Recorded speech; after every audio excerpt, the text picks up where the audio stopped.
تنازعوا وتفسدوا وتذهب ريحكم واصبروا إن الله مع الصابرين.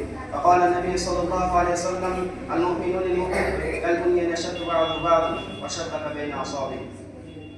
সম্মানিত উপস্থিতি, প্রশংসা আল্লাহর জন্য, শান্তি অবতীর্ণ হোক আল্লাহ রাসূলের উপর সাল্লাল্লাহু আলাইহি ওয়াসাল্লাম। আজ আমি আপনাদের সম্মুখে যে বিষয়বস্তু নিয়ে দাঁড়িয়েছি সেই বিষয়বস্তুর নাম হচ্ছে কোরআন ও হাদিসের দৃষ্টিতে বর্তমান মুসলমানদের অবস্থা ও তার শরীয়তের সমাধান।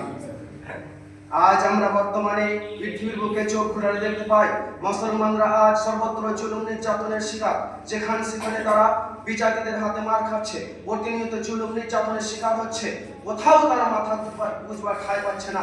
ইহুদি, নাসারা ও মুশরিকরা মুসলমানদেরকে তাদের খেলার পুতুলে পরিণত করছে। যখন যা ইচ্ছা মুসলমানদের সাথে তাই করছে। বর্তমানে আজ মুসলমানদের অবস্থা পশু প্রাণীর মতো হয়ে গেছে। কি করে?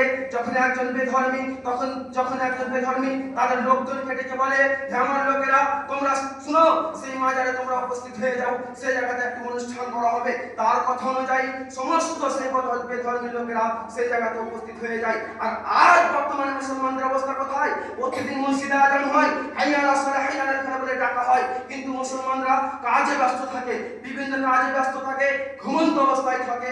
এক ওয়াক্ত মসজিদে নামাজের জন্য পাওয়া যাচ্ছে না। এই জন্য তো মহান আল্লাহ রাব্বুল আলামিন তাদেরকে পশু প্রাণীর মতো তুলে ধরে বলে দিয়েছেন। মহান আল্লাহ রাব্বুল আলামিন বলেছেন, লাহুম কুলুবুন লা ইয়াফকাহুনা বিহা, যাদের অন্তর আছে কিন্তু বুঝে না, ওয়া লাহুম আ'ইনুন লা ইয়াবসিরুনা বিহা, যাদের চক্ষু আছে কিন্তু দেখে না, ওয়া লাহুম আযানুন লা ইয়াসমাউনা বিহা, যাদের কান আছে কিন্তু শুনে না, উলাইকা কাল আনআম, যারা চতুষ্পদ জন্তুর মতো, বালহুম আযাল, বরং তার থেকেও নিকৃষ্ট।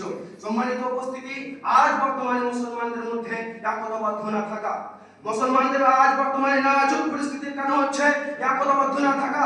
মুসলমানদের যতদিন একতাবদ্ধ ছিল ততদিন কোনো বাতিল শক্তি তাদের মোকাবিলায় টিকে থাকতে পারেনি। আর বাতিল শক্তি এটা ভালোভাবে জানে যে মুসলমানদের মধ্যে যতদিন একতাবদ্ধ থাকবে তাদের পতন ঘটানো সম্ভব নয়। তাই তারা অতি সূক্ষ্ম কৌশলে মুসলমানদের একতাবদ্ধ ঘটানোর অপচেষ্টা শুরু করে।